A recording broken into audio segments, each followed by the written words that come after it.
É o seguinte, o nosso primeiro assunto é de arte urbana, tá? Arte urbana. E aí nós temos algumas manifestações de arte urbana. Nesse livro aqui, essas manifestações são grafite, tá? Stencil, que é uma técnica que parte do grafite, tá bom? Então é o seguinte, o meu foco aqui vai ser o que significa arte urbana e que vocês entendam essas duas manifestações de arte urbana, o grafite e o stencil, só. Então, são 3 pontinhos principais aqui nesse livro 2, beleza? Então, primeiro, quando a gente fala assim em arte urbana, tá? Arte urbana, a gente está falando de uma arte produzida nas ruas, tá? De uma arte do meio urbano, de uma arte que conta os acontecimentos da sociedade, tá bom? Então, ó, aqui nessa imagem nós estamos vendo, né, algumas pinturas, né, grafite, algumas expressões. Então, assim, é uma expressão popular, né, a arte urbana. Expressão popular.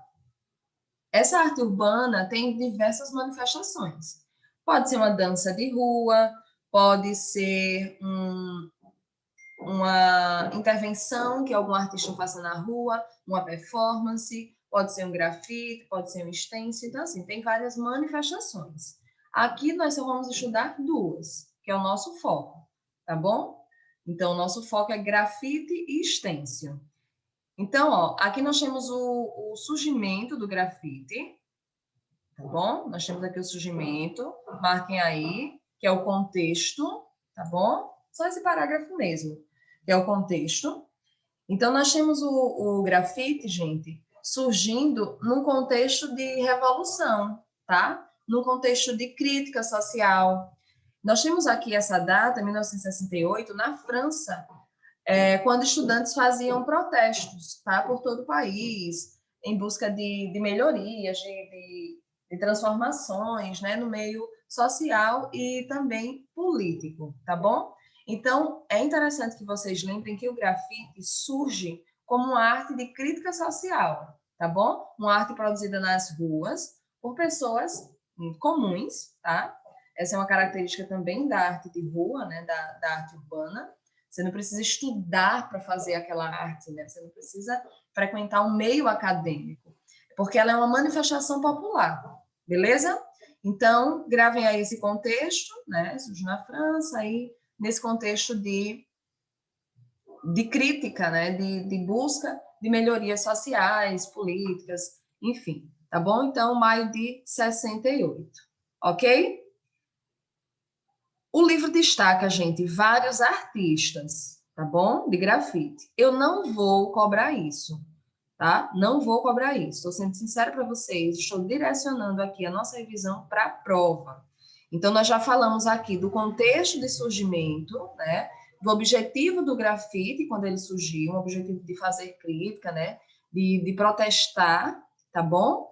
Então, ele surge, gente, associado à pichação, na verdade, né? O grafite. Ele ganha esse nome depois, né? Mas no início era pichação mesmo.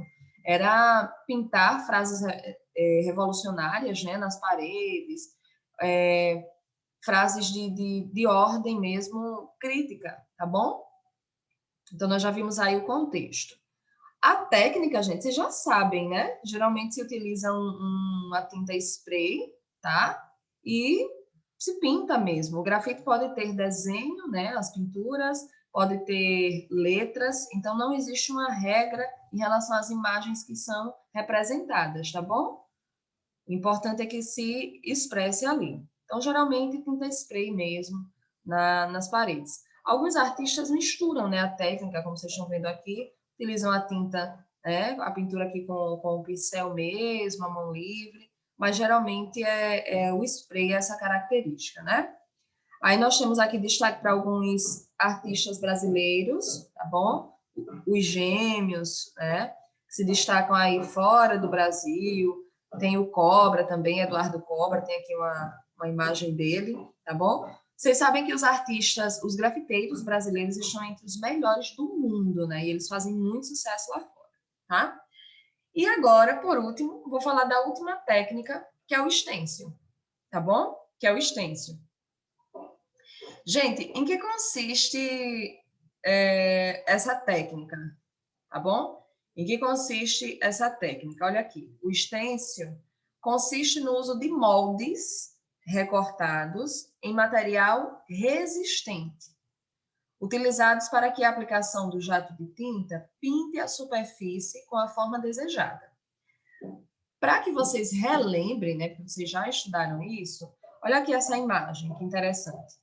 Então, você utiliza uma base, geralmente com material mais resistente, né? Às vezes até um papel mesmo, mais, com a gramatura mais pesadinha, né? Ali uma gramatura maior, pode ser um papelão, alguns artistas utilizam até umas plaquinhas de alumínio, tá? Então, ó, você vaza esse material, né? Ou seja, você recorta, geralmente com a ajuda de um estilete, né? E você faz o seu desenho ali, ele serve como molde, né? Então, essa é a diferença. O grafite, você pinta a mão livre, você não tem um molde, tá? Você vai lá e pinta, ou com a tinta, né, o pincel, ou com a tinta spray, enfim. O stencil não, o stencil requer um molde, tá? Agora, o interessante do stencil é que você pode fazer a mesma pintura várias vezes, porque você tem um molde, né? Então, isso facilita o artista sair espalhando a sua arte, né? Pelos muros da cidade, tá bom? Porque ele tem um molde e se torna muito mais rápido, tá? Aí tem o Banksy, que é um artista de destaque nessa técnica, né? Então, olha aqui. Geralmente os stencils dele são bem enormes, né? São figuras grandes, ele consegue fazer. Então, como é desse materialzinho aqui, geralmente um papelão, né? Algum material que dá até para dobrar, fica fácil, né? Eles carregarem aí para outros lugares. Beleza? Então, gente, olha que interessante, né? Essa questão aqui, só para a gente relembrar. A questão traz uma imagem de uma pintura pré-histórica e traz uma imagem de um grafite, né? Uma arte urbana. E aí pergunta, tá? Pergunta quais são os elementos comuns entre essa pintura rupestre feita por homens pré-históricos e essa pintura urbana, esse grafite feito na contemporaneidade, tá? Então, em quais pontos ou em qual ponto essas duas figuras se assemelham, né? Quais são os elementos que têm em comum? Então, o registro do pensamento e das crenças da sociedade, né? Ou seja, tanto na pré-história quanto na modernidade, o homem se utiliza dessa pintura como uma forma de expressão, né? Como uma forma de registrar o seu pensamento, de registrar o seu cotidiano, os seus anseios, os seus sonhos, né? Tudo aquilo que se passa na sua vida, tá? Questão muito legal para a gente pensar na função do grafite, né? E aí, para concluir essa questãozinha aqui sobre o contexto, né? Uma das primeiras referências históricas para o grafite foi que a gente acabou de ver, né, gente? As manifestações, tá? Na França, em maio de 1968, tá bom?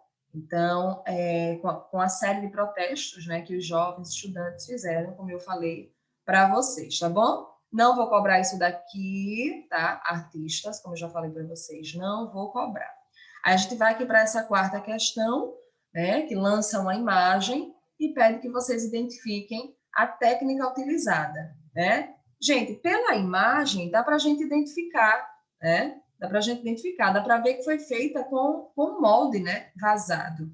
Então, ó, até escorre aqui um pouquinho de tinta, né? A pessoa colocou o molde por cima, colocou o molde, né, na base ali e só joga ali o jato de tinta, né? Geralmente a tinta spray mesmo ali para a técnica do stencil, tá bom? Então, de atividade essa daqui. Não vou cobrar a técnica do lambe-lambe, tá bom? Não vou cobrar. Só grafite e stencil. Surgimento do grafite, objetivo dessa arte, tá bom? Essas características gerais mesmo. Galera, tranquilo, livro 2. Posso passar para o próximo? Qualquer dúvida, podem ativar os microfones, perguntarem ou utilizarem o bate-papo mesmo, tá bom? Ó, Passei aqui para o outro livro, tá? Passei para o outro livro. Vocês visualizam, né? Fotografia. Se não estiverem visualizando, vocês me dizem. Estou no outro módulo, fotografia. Pronto. Só para situar vocês, módulo 4, beleza? Módulo 4. Galera, da mesma forma, vou direcionar o que eu vou cobrar. E aí vocês já vão anotando, né? Os tópicos que eu estou trabalhando, porque são os tópicos que eu vou cobrar na prova. Mais fácil que isso, só de novo, né? Então, vamos lá. Ó, nós temos aqui no início do livro, né, na abertura do capítulo, meio que esse mapa mental, esse infográfico, né, na verdade, facilitando muito os nossos estudos, né, porque faz um passeio. Aqui não está lado a lado, né, gente? Está em PDF, mas aí no livro de vocês podem abrir as duas páginas, 280 e 281, e podem visualizar isso lado a lado, né? Então, fica muito legal porque é uma linha do tempo, tá bom? Eu vou focar em algumas coisas só aqui que eu vou cobrar. Primeiro, o surgimento, né, da fotografia. Quando é que o homem passa a se interessar pela fotografia? Gente, é muito antes do que a gente imagina, né? É muito antes deles realmente conseguirem fazer a primeira fotografia. Então, gente, desde a Grécia Antiga, né, acredita-se que mais ou menos há 500 anos, né, antes de Cristo, alguns filósofos, alguns estudiosos já estavam se interessando por estudos que posteriormente fariam com que o homem descobrisse a câmera, né? Ou seja, conseguisse tirar uma fotografia. Então, gente, a câmera escura, tá? A câmera escura foi a primeira invenção humana na tentativa de tirar uma fotografia, tá bom? Então, ó, chineses e gregos, na verdade, né? Descobriram essa ideia de refletir a imagem, gente, dentro de uma caixinha, né? Dentro de uma câmera escura, foi chamada câmera escura. Então, lembrem como funcionava a câmera escura. Vou explicar e vou cobrar isso em prova, tá? Como era o funcionamento dessa câmera escura. Em que consistia? Consistia numa caixa, tá? Toda fechada, todos os lados fechados. Não é aberta aqui. Aqui é para a gente só ver o esquema. Toda fechada. E ela tinha um orifício, né? Como vocês estão vendo aqui. Ela tinha um orifício em um dos seus lados. Esse orifício era direcionado, né, para alguma luz, né? E também para algum objeto aqui. Aqui na ilustração tem uma casinha, né? E aí, essa caixinha ficava ali exposta por muito tempo. O que acontecia?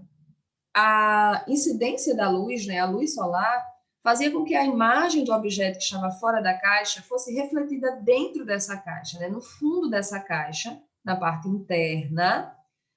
E essa imagem era refletida de forma invertida. Ou seja, vocês estão vendo aqui a casinha, né, normal. E aqui ela é refletida de cabeça para baixo, tá bom? Aqui ela é refletida de cabeça para baixo. Tem toda uma explicação física, tá bom? Para que isso aconteça. Não é o nosso foco aqui, tá? O nosso foco é mesmo a questão da criação artística, tá bom? Mas vocês vão aprender isso depois em física, tá? Talvez em matemática, enfim, tá bom? Então, gente, depois, tá? Depois vocês veem que os caras conseguem inventar, né, as primeiras câmeras, aí vai tendo avanço, né? A primeira fotografia foi tirada em 1827, tá bom? Olha ela aqui, a primeira fotografia, mas vou mostrar ela mais à frente. 1827, pelos irmãos Niepce, né? Então, vamos lá. E aí vai tendo toda a evolução das câmeras. Não vou cobrar essa evolução, tá? Para vocês saberem, qual foi a câmera que veio antes, a que veio depois. Não vou cobrar isso. Eu quero o conhecimento geral mesmo desse assunto. Beleza? Então, aqui, ó, nós estamos na página 282, tá? Página 282, vamos passando aqui. Então, olha aqui, mais uma vez o esquema da câmera escura, né? E tem aqui a explicação, tá bom? Tem aqui a explicação. Então, Quem não entendeu, pode perguntar, ou depois, caso sinta a necessidade, né, tem alguma dúvida, pode voltar aqui nesse parágrafo que tem de novo a explicação que eu falei, né, da imagem refletida aqui de forma invertida, tá bom? Então, vamos lá, passando, tá? Aí a câmera escura, tá já aí no século XVII, lógico, né, gente? Eles evoluíram a invenção, tá bom? Então, era uma câmera fotossensível, né? Ela fotografava a partir da luz solar, beleza? Depois da câmera escura, o que é que eu quero de vocês? O conhecimento em relação à primeira fotografia, tá bom? Em que consistia a primeira fotografia, gente? Era a visão, tá? Da janela do Nicéforo e Niépce, né? Como vocês viram, os irmãos Niépce. Eles tiveram uma grande importância, né, na invenção da fotografia. Na verdade, um deles que conseguiu tirar a primeira fotografia, né? Como vocês estão vendo aqui, ó. Ele expôs a placa da câmera escura e aí ele tirou a primeira fotografia, tá? Não se sabe ao certo se foi em 1826 ou 1827, mas o que a gente sabe é que ele foi quem conseguiu tirar a primeira fotografia, tá bom? Que é essa daqui. Galera, agora, só para fechar o conhecimento de fotografia, por que será que o homem sentiu a necessidade de fotografar? Tá? E a explicação é simples. É a mesma necessidade que ele teve de pintar na parede da caverna e a mesma necessidade que o homem tem de hoje fazer grafite, né? Fazer outras manifestações artísticas. É a necessidade de se expressar, gente, de registrar de alguma forma tudo que acontece com ele. Né? Então, a fotografia é, antes de tudo, uma forma de registro, tá? Do pensamento humano, da visão humana, dos acontecimentos, né? Na vida do ser humano. Beleza? Então, só para fechar aí. Como eu falei, não vou cobrar essas evoluções aqui das câmeras, tá bom? Fiquem tranquilos. Não vou cobrar essa segunda parte, que é de fotógrafos. Não vou cobrar, não vou cobrar. Vou passar aqui para a atividade, tá bom?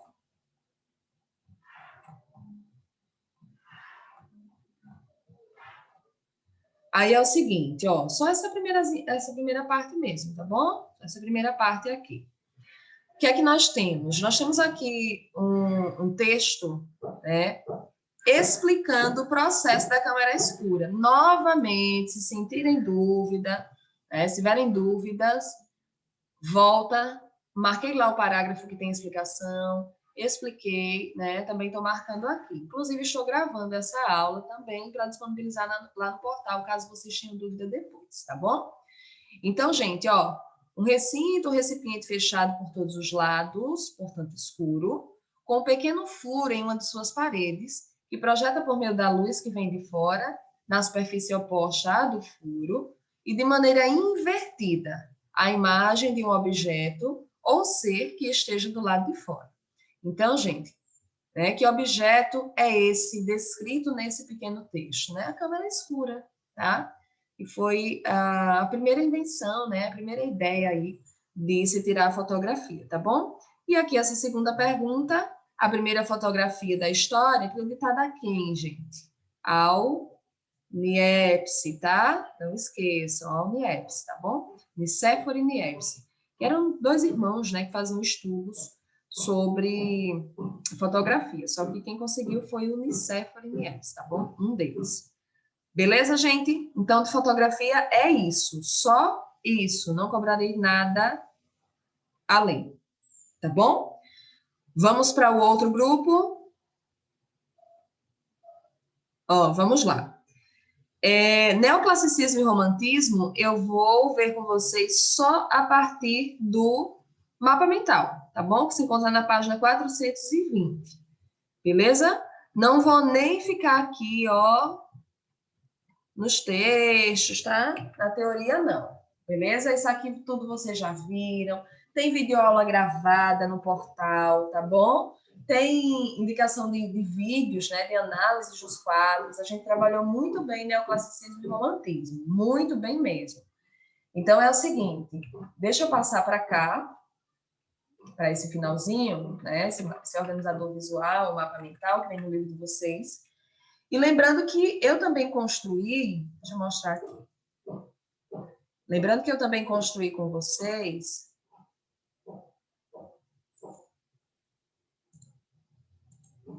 esse mapinha aqui, né? Estão lembrados, não é isso?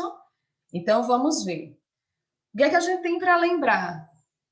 O Nietzsche, né, um filósofo alemão, ele pensou na arte a partir de dois polos, né? É como se fossem as duas principais características da arte, tá? As duas dimensões artísticas.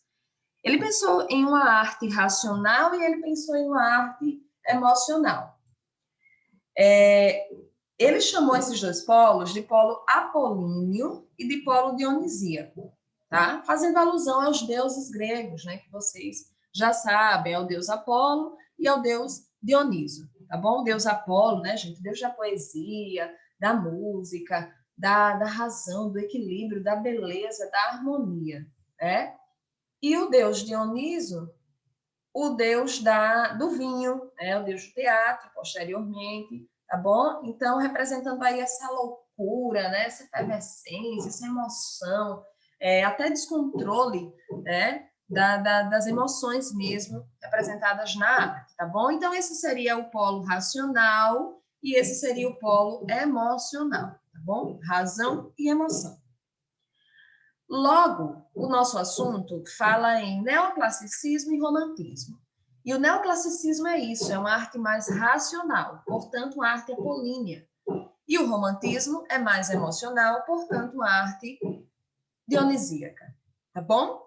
Então, lembrando, o que é que significa o termo, né? Neoclassicismo. Neo é novo, neoclássico, né? O neoclassicismo, um novo clássico, ou seja, uma arte baseada nos valores greco-romanos, tá bom? Então, vocês vão ver muitas obras, né? Fazendo alusão à mitologia grega. Na verdade, vocês já viram, né? Viram, inclusive, a leitura, né, análise dessa obra, fiz para vocês, o livro de vocês também traz, né, e nós vimos muito, como eu já falei, nós estudamos muito bem esse assunto. Então, gente, é uma arte que propõe simplicidade das formas, tá?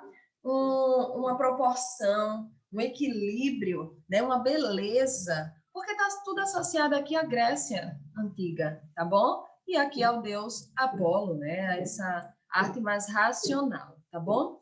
No entanto, eles idealizam essa beleza, né? Quanto mais bonita for a arte do neoclassicismo, melhor. Então, eles idealizam, eles melhoram a realidade, tá bom?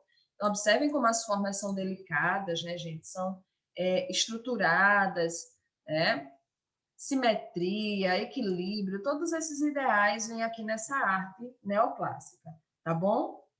Vou focar muito nas características na prova, tá bom? Já estou dizendo a vocês. Características. Então, isso aqui, ó, simplicidade, equilíbrio, são valores e características ao mesmo tempo, beleza? Proporção, beleza, solidez, a irracionalidade, tudo isso são características do neoclassicismo, tá bom? No romantismo, o que é que nós temos, gente? Uma arte que idealiza os sentimentos, né? Uma arte que idealiza os sentimentos. Então, é o seguinte, nós temos individualismo, liberdade, expressão, nacionalismo, a gente vai ter emoção, tá bom? Então, observem que foi uma arte também desenvolvida num período de alguns pequenos combates, né? Algumas pequenas revoluções, ou depois, né, da Revolução Francesa também, que foi uma grande revolução.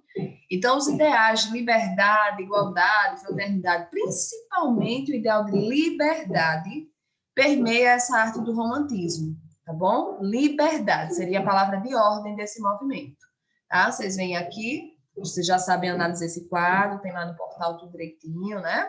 A liberdade guiando o povo é um quadro do Delacroix. A liberdade vem aqui materializada na figura de uma mulher.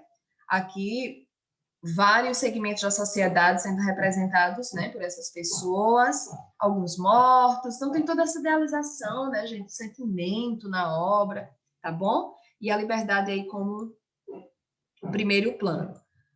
Aqui, mais uma vez, olha a dramaticidade, né, da obra. É romantismo, gente. Olha a dramaticidade, né? Um quadro dramático, faz a gente sentir o acontecimento histórico ali, tá? Alguns artistas preferiam falar da natureza, mas também de forma muito emocional, né? Olha o sentimento dessa obra, olha o movimento, né? Lembrem da diagonal, né, que era uma característica, as diagonais, para mostrar sentimento, instabilidade, né? Mais uma vez, sempre vem diagonal, né, nas obras. Diagonal, aí diagonal, diagonal, né? Então, de modo geral, gente, é isso aqui, tá bom? Deixa eu voltar só aqui para o livro rapidinho. Então, ó, observem também esse mapa conceitual aqui, tá bom? Esse mapa mental na página 420. Então, neoclassicismo, olha o que eu falei, idealização das formas.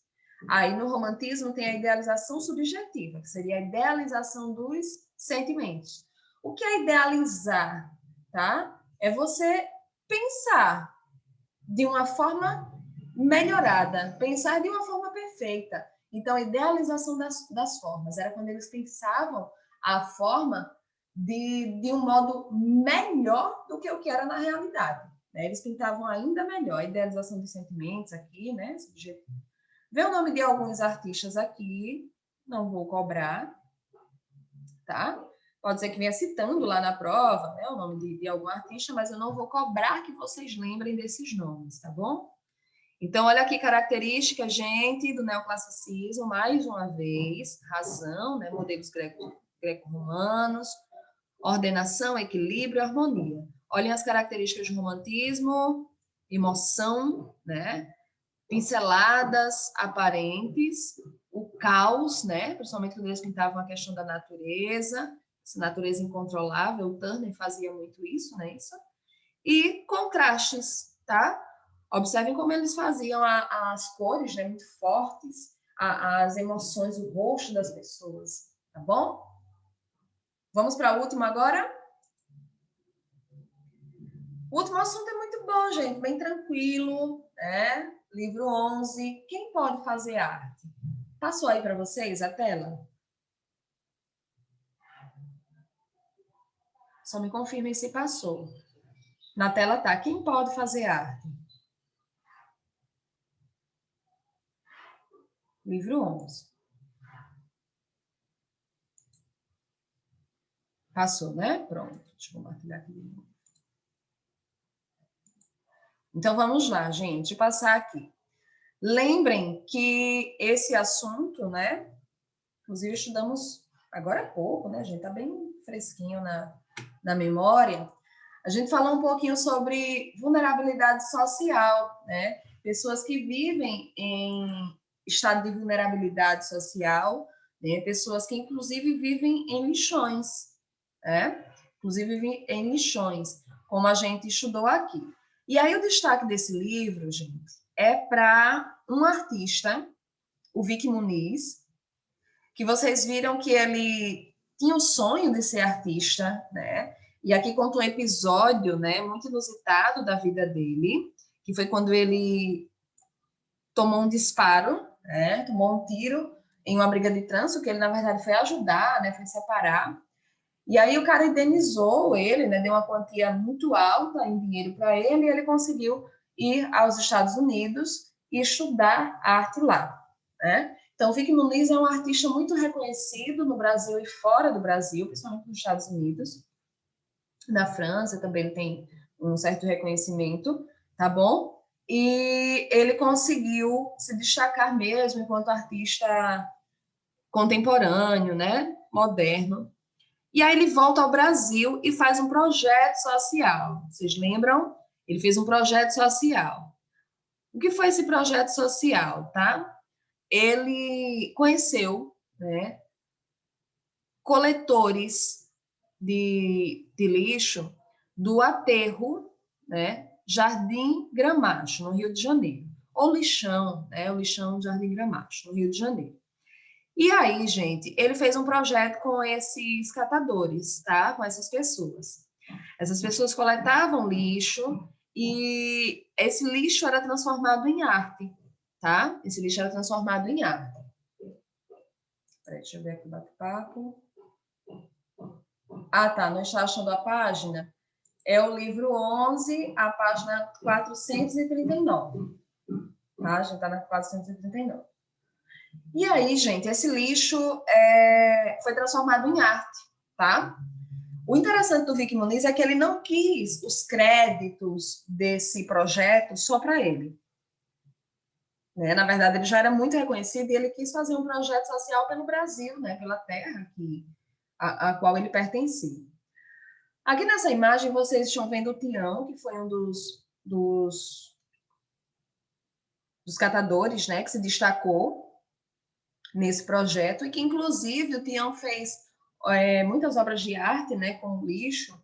E o Vic Muniz chegou a levá-lo, né, aos Estados Unidos para ganhar um prêmio pela sua arte, né? Pela sua arte. E o Tião, inclusive, conseguiu vender a arte dele no leilão, né? E comprar, inclusive, uma casa, né, para a família. É muito bonito, gente. Como vocês já sabem, tem um documentário, não é, gente? Vocês podem acompanhar toda a história, já passei para vocês nas aulas, né? O nome do documentário é Lixo Extraordinário, vocês encontram no YouTube facinho, tá bom? Ou podem acessar aqui pelo QR Code, que conta a história, né? Quantas pessoas tiveram a vida mudada, tiveram a consciência modificada também pelo projeto, né, do Vic Muniz. Gente, um destaque que eu faço, tá bom? Um destaque que eu faço. O Vic Muniz utiliza muito a fotografia nos seus trabalhos, tá bom? Porque, gente, como é um trabalho feito com esses materiais recicláveis, né? Não vai ser uma arte duradoura que vai ficar ali como um quadro, né? Então, ele fazia as obras aqui com as pessoas que estavam trabalhando com ele nesse projeto e ele fotografava. Então, geralmente, a obra é a fotografia, tá? A obra se torna a fotografia, é a obra final, tá bom? Olha aqui, fotografia era a expressão final do trabalho, como vocês estão vendo aqui. Ele utilizava também os projetores, tá? Essa imagem aqui, por exemplo, ela está sendo projetada no chão, né? Uma imagem que mostra uma vista, né, da paisagem carioca aqui, uma paisagem do Rio de Janeiro. Vocês conseguem ver os prédios aqui embaixo, deixa eu dar um zoom, tá? Aqui, né? E aí ele projeta a imagem aqui com o projetor e ele vai montando, né? Ele vai colocando no chão, a imagem está projetada no chão, ele vai colocando lixo, né? Em cima, formando aqui. E aí a obra final é a fotografia. Interessante, né, gente? Muito interessante. Olha aqui a capa do documentário, tá? Essa última parte não vou cobrar. Não vou cobrar. Aí a gente vê só isso daqui, né? Para fechar. Pronto, para fechar. Questão 2 aqui, gente. Ó. Preencha corretamente as lacunas, né? Aí só para a gente visar mesmo que a gente acabou de ver. Por meio de uma eventualidade, Vic Muniz conseguiu dinheiro para viajar a Nova York e lá estudar e produzir sua própria arte, tá? E aí o que é que a gente vê aqui em relação a essa segunda parte que eu falei? O artista Vic Muniz sentiu a necessidade de fazer algo importante por seu país natal, após tantos anos vivendo e construindo sua carreira em Nova York. Para isso, escolheu desenvolver um trabalho no aterro, conhecido como lixão, do Jardim Gramacho, no estado do Rio de Janeiro. Tá bom?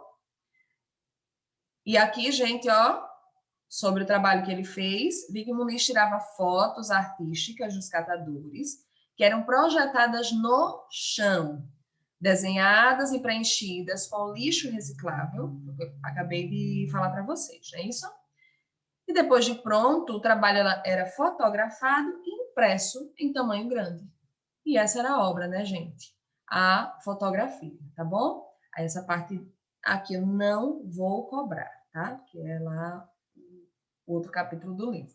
Beleza? O foco vai ser mesmo o trabalho do Vic Muniz com o pessoal do projeto, tá bom? Do aterro. Galera, é isso, tá? É isso. Eu sei que é um pouquinho corrido, né? A gente estudar assim 4 assuntos em uma única aula, mas eu tentei de verdade facilitar para vocês, tá? Se tiverem alguma dúvida, podem perguntar. A gente tem aqui 2 minutinhos ainda, E aí, gente, tá tranquilo? Deu para anotar? Deu para marcar no livro? Tem alguma dúvida? Eu só vou cobrar isso que eu passei mesmo, tá? Tá tranquilo?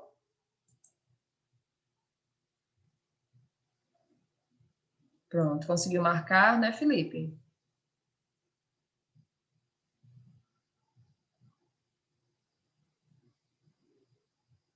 Pronto, tá um pouco, né? Tá um pouco tranquilo, né? Isso, mas vão sem medo, gente, tá? Não tem bicho de sete cabeças não na prova. É tudo isso que vocês já sabem, né? Vocês já sabem, estão aqui revisando. Qualquer dúvida, podem falar comigo depois no privado, beleza? Tudo certo, né, Jennifer? Pronto, tudo certo então. Gente, muito obrigada pela atenção de vocês, tá bom? Um beijão e boa prova.